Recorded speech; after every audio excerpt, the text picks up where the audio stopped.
I am titanium. All right, let's talk about it. I had this phone for a few days, which pretty much makes me a complete expert. And now I get to tell you exactly what you should do. Don't buy any of the lesser versions. Go big or wait on the next one. Now, I'm an average consumer when it comes to spending habits, at least. I don't upgrade every year because, like most people, I can't afford it. But I always do my research. Now, where I may differ from most people is that I've worked with the latest tech for years, doing sales and tech support for companies such as Best Buy, AT&T, Sprint before they went out of business, just to name a few. So it's always been an interest of mine. And particularly, I've found interest in phones, computers, cameras, and gaming systems. Those were the main focuses. And I imagine the average person is like you and me and also doesn't want to upgrade every single year, right? We tend to hold on to our phones until the time is just right. Now, I've seen a lot of big YouTubers compare this newest version to the version from last year. And while I understand that it's important for you to point out year over year improvements, I also think it's a reality that most people who had the 14 Pro Maxes or the 14 Pros, even the 14s, probably not buying the 15 lineup. I could be wrong, but that's my gut feeling. Now, I'm personally coming from this phone. Yeah, look at that shmoney green. This is the 13 Pro Max, actually my first iPhone. And if you have one of the 14 Pro Maxes and can actually afford to upgrade, there aren't too many things about this new one that would obviously justify it. Unless you're someone that uses their device for a lot of content creation, I can definitely see that. But for anybody who has the 13 like I did or earlier, looking to upgrade, I kind of think it's a no-brainer. That is, I repeat, go big or wait on the next one. But before I bought the 13 Pro Max, I was actually a huge Android advocate. I started with the G1. I had LGs, Samsungs. This was actually my last phone on the Android side, the Note 20 Ultra. It was a great phone. When you're in the world of Android, you tend to harp on all the numbers, all the specifications that make your phone better than an iPhone. I've done it, trust me, we do it. But it's like iPhone users don't really care about any of that. I guess it's we only care about, does it work? Is it easy to use? And does it look nice? And I gotta say, check, check, check. And even as an Android guy, I would always admit that Apple had that design on point. There's just something about them, man. But I still had my spec sheet to fall back on, unlimited customization features, even multitasking. Android always seemed to have the cutting edge technology where Apple would fall in behind and kind of just adapt it a little bit better, or at least they thought it was better. So when I first got the iPhone, I anticipated missing all of those features, all the customization and multitasking capabilities that I had on my latest Galaxy, but I was wrong. Since most of my family members already had iPhones, it made that experience just that much better and seamless. And as I've gotten older, I understand that the mentality of it just works, man, it just makes more and more sense. But you got to get the best one. Not only because it's the best one, but also because you get bragging rights over all the lesser models and their owners. I'm just kidding. But listen, when you sign up for this, whether you're doing a trade-in and getting a great discount, or if you're starting a new line and financing, or even if you're paying full price out of pocket, you're not gonna save enough to compensate for what you're missing out on. And you are missing out. Even with the Pro versus the Pro Max, it used to be just a difference in size, but now it's size, space, and a more capable camera. So they're trying that much harder to make you go to the best. So unless you just got tiny hands, I really think it's a no-brainer. And even if your hands are smaller than average, let's say, this is the smallest and lightest Pro Max yet. I don't know, man. It almost feels just like a Pro, or maybe even a Plus or something, man. It just feels lighter, thinner, better. Now, let's get to some of the tech stuff that Apple acolytes don't really lean into, and Android antagonists are going to criticize no matter what. If you get one of those non-Pro 15s, you lose quite a bit. You lose a telephoto camera. You lose the better processor. You lose the faster refresh rate on your screen. You lose the titanium, vibranium, unobtainium design. You lose the better USB Type-C ports. You lose the new action button. Basically, if you buy the non-Pro version, you're buying a lesser version of last year's Pro version because you got the slow Type-C port, not the fast one. So just don't do it. Now that you understand why you should go straight for the big dog, let's elaborate a little bit on it. The camera. The camera is much better. I've been playing with it quite a bit. And one of the things I've noticed just in my quick comparisons to the 13 is that the new 48 megapixel camera is doing some great things. I took a shot that I purposely made difficult in order to test this out. Now, as you can see, I'm aiming into the light, breaking through the window, but focusing on a darker subject, which is the plant. Now, from the initial glance, they both look pretty good.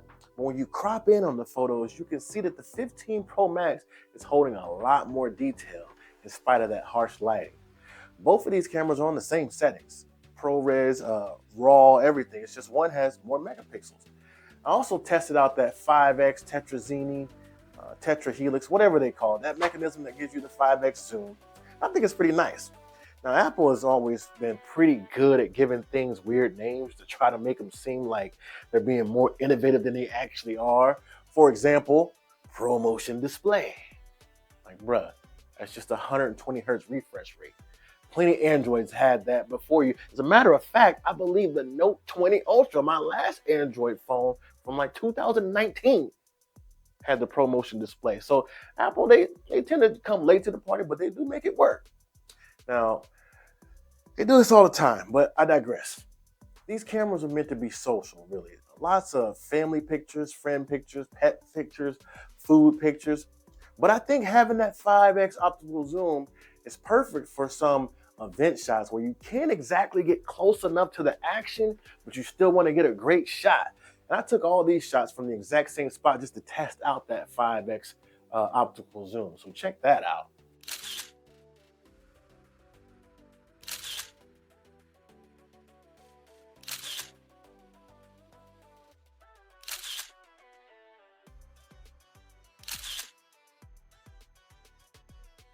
Now let's talk about the design. The design difference this year is substantial, even compared to the 14 from what I've noticed, but especially so for the earlier models. The titanium, vibranium, unobtainium build made this thing feel much lighter than its predecessors. This is why we're here. Unobtainium. And then those rounded edges, right? We all know that these big phones kill your pinky. You hold it like this, and you rest it right there, and it just digs in there. But these rounded, subtly rounded edges make that feel so much better. If you throw on a rounded case on top of that, obviously it's gonna feel so much better. But anybody that rocks their phone butt naked, just know that it's gonna feel way better than any iPhone you've ever held before this. Maybe. We'll double check that. Now at this point, I might be sounding like I've been bought and paid for by Apple, but I promise you, these are my opinions. I'm being honest. I bought this phone with my girlfriend's hard-earned money. So I'm gonna tell you the truth about how I feel. Now, I chose the natural titanium colorway because, well, in part because it's the same color as my Apple Watch Ultra Flex, but also for the same reason that I chose the smutty green on my first iPhone. And that reason is because it's the one color that everyone would immediately notice that you have the latest iPhone. And it looks great. So you saw the smutty green when the 13s came out, and you're like, oh, that's gotta be the iPhone 13, because it was the only iPhone that had ever been that color green before, right? And now you see the titanium, the natural titanium, you're gonna know, oh, that's gotta be the iPhone 15 Pro Max. This is the only iPhone that's ever been this color before. I believe the blue is a close second in that regard, but I'm pretty sure the 12s had a similar blue color, so it might be confusing. But let's be honest, when you have a new iPhone, you kind of just feel like a little bougie, right? You feel like, I don't know, like you're better than everybody else. And I know that's probably not true, but damn it, it just feels that way. I don't make the rules. It's kind of like when you show up to a nice restaurant and you've made a reservation, so you get to just walk past all the people in line that had to join the wait list to get into this nice restaurant. It's kind of like that same feeling, right? Now, there has been quite a bit of talk recently over these things overheating a little bit. Honestly, I haven't had that happen to me at all. I've been running it pretty heavy, watching YouTube videos, playing Mobile Legends, which I'm a god at, don't come at me. But it does get warm, just like every other phone pretty much that you use hard, but no warnings for me so far. Battery life, however, I've found that takes about 2 weeks to really optimize for the user, so I wouldn't really hang my hat on anything just yet. But so far for me, the battery life has been just as good, if not better, than my 13 Pro Max, which was a beast for me on battery with the way I use the phone. Now, I have watched more professional YouTube channels that do battery drain competitions amongst many devices, and the most recent results, though, had the 15 Plus taking a slight edge over the 15 Pro Max, but it was still very close. Now, I only play one mobile game, that game being Mobile Legends, so I can't go too hard on whether Apple did as good of a job as they touted in their marketing for the gaming. They seem to kind of lean in on that, but it definitely seems a bit snappier and smoother so far, so we'll get back on that one. Now, the new action button, I think it's cool. I haven't used it too much, but I have done my research on it, and you can definitely customize this thing to do quite a lot. And I'm also confident that there will be updates that take advantage of adding more functionality to it later on. You know, some third-party developers might add something, and you know Apple's going to integrate it. They're going to update. They're going to listen to us. They're going to do it late, but they're going to listen to us and add some stuff to it. So I personally right now just use it as a do not disturb switch instead of a silent switch. I keep my phone on silent so I can just turn that on once and I don't have to turn it on and off. But the do not disturb, I do use quite often. So I'll turn that on and off when I needed to. I wanted something that I would use often and needed to get access to quickly and maybe without even turning my phone screen on and off. So that's what I chose. I'll dive into the more detailed functionality of the button later on. Last but not least, the move to Type-C. Thank you. I want to thank Apple, but really I should be thanking the EU because they're the ones that put the pressure on Apple to finally make this move. So thank you, EU, for making them do this. I think this is huge, man, especially if you're a content creator like myself.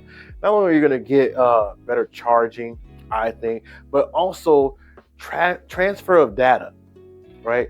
Before the Type-C, you had to do either AirDrop, or if you went from Apple to PC, you had to do like Intel Unison or some type of cable transfer, and it was just slow, right? And content creators, a lot of times when we shoot content on these phones, we need to move massive amounts of data from our phone to our computer or hard drive quickly. And now with the big dog, the Pro Max Titanium, Vibranium, Unobtainium, this thing's got that USB Type-C port and it's got the 3.0 functionality. So this thing is fast if you buy a 3.0 cable to go with it, because you know Apple's cheap ass did not include one in the box. But of course, I bought one. I went with the black braided cable because they stay cleaner longer, but just go ahead and get one. And while you're at it, go ahead and buy a case. I like to keep it simple with my cases, nothing crazy. Go ahead and buy a screen protector, buy a camera lens protector. I personally like the camera lens protectors that cover each single camera independently. I like the ones that just snap on all three, but they definitely can save your lenses. I've dropped this 13 quite a few times. I've always had a protector. When it cracked, I pop one off and put a new one on there. Back in business, baby. Now, I say protected because one, obviously they cost a lot of money. And even though this thing is made with titanium, vibranium, unobtainium, and it's strong, we learned in the Avengers movie that it's not indestructible.